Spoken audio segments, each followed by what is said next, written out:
ये question JEE mains 2024 में है और ये ग्रेविटेशन चैप्टर से लिया गया जो क्लास 11th में है। तो सवाल इस प्रकार है कि a satellite revolving around a planet in stationary orbit has time period 6 hour. The mass of the planet is 1/4 the mass of the earth. The radius of the planet या radius orbit of the planet is कितने, मतलब जो हमारा जो भी satellite है उसकी orbit क्या होगी या उसकी रेडियस क्या होगी प्लैनेट से। और दिया हुआ है कि radius of the Jio stationery orbit for earth. ठीक है, अर्थ से जो हमारा रेडियस है वो 4.2 × 10⁴ किलोमीटर है। एक उपग्रह है जो एक ग्रह के चारों ओर स्थिर कक्षा में घूमता है। तो हम एक प्लैनेट बना लेते हैं और इसके चारों ओर एक उपग्रह जो है चक्कर लगा रहा है। इसी प्रकार हम एक दिस इज सम प्लैनेट, कोई प्लैनेट है हमारा, कोई ग्रह है। और इसी तरह हम एक ग्रह अपना अर्थ को मान लेते हैं। ठीक है, दिस इज अर्थ। ठीक है, और अर्थ के चारों ओर भी कोई एक सैटेलाइट चक्कर लगा रहा है। ठीक, अब इसमें क्या दिया हुआ देखते हैं। सैटेलाइट रिवॉल्विंग अराउंड, अच्छा कोई सैटेलाइट अगर अर्थ के चारों ओर चक्कर लगाता है तो उसका जो टाइम पीरियड का जो फॉर्मूला होता है वो टी बराबर होता है 2 pi under root r³ upon gm। ये हमारा फॉर्मूला होता है, ये याद होना चाहिए। इसी फॉर्मूला पे हमारा सवाल लगेगा। तो सैटेलाइट कह रहा है कि around a planet in stationary orbit time period 6 hour. इसका जो टाइम पीरियड है ना टी, अब इसको हम T2 मान लेते हैं, इसको 6 आवर है, 6 आवर है। The planet, the mass of the planet, अच्छा जियो स्टेशनरी हमारा बोला था यहाँ पे सैटेलाइट इन स्टेशनरी ऑर्बिट। स्टेशनरी ऑर्बिट बोला जाता है कि एक ऐसी ऑर्बिट होती है मतलब जिसका टाइम पीरियड हमारे प्लैनेट के टाइम पीरियड के बराबर होता है। ठीक है, तो इसका मतलब अर्थ का जो टाइम पीरियड है तो वो है हमारा 24 आवर, जो कि इस सैटेलाइट का टाइम पीरियड भी हमारा कितना हो जाएगा। अर्थ हमारा 24 घंटे में एक चक्कर लाती है, तो इसी तरह सैटेलाइट भी हमारी 24 घंटे में ही चक्कर लगाएगी, क्योंकि ये जियो स्टेशनरी है। एक जियो स्टेशन सैटेलाइट उसको कहते हैं भू उपग्रह।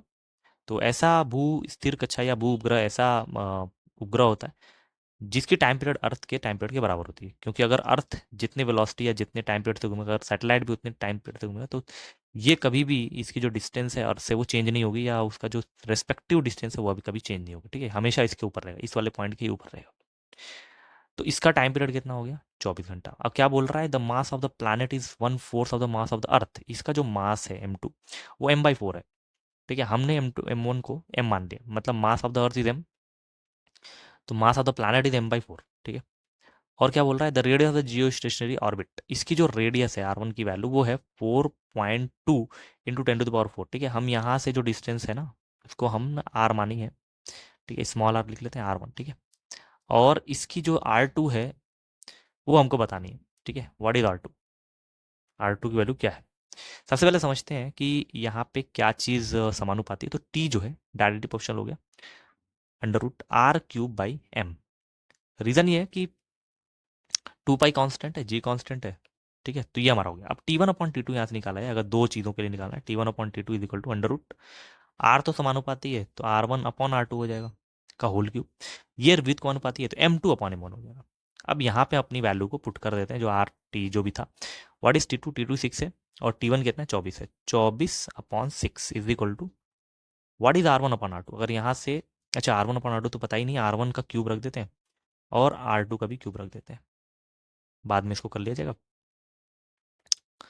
Into M2/M1।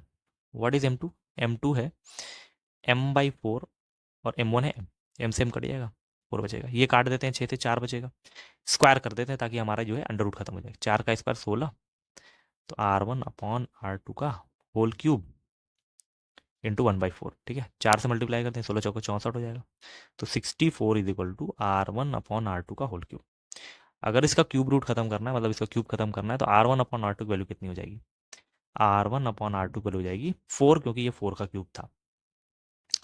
तो R2 जब निकालना है तो व्हाट इज R2, R2 हो जाएगा R1/4। ठीक है, व्हाट इज R1, R1 कितना है, तो R1 दिया हुआ था 4.2 इंटू 10⁴/4। इसको काटा जाए, 4 × 4 = 0.05। ठीक है, इंटू 10⁴। अब जैसे R2 को किलोमीटर में दिया गया तो इसको भी किलोमीटर में ही रहने देते हैं। तो ये हमारा आंसर आ गया, R2 की वैल्यू, जो कि सेकेंड प्लानट जो हमारा था उसका जो सैटेलाइट था उसकी रेडियस आ गई, उसकी दूरी आ गई। तो क्वेश्चन में जो ऑप्शन है वो ऑप्शन नंबर डी करेक्ट है। तो हमारा फाइनल आंसर क्या हो गया, 1.05 × 10⁴ किलोमीटर फाइनल आंसर हो गया।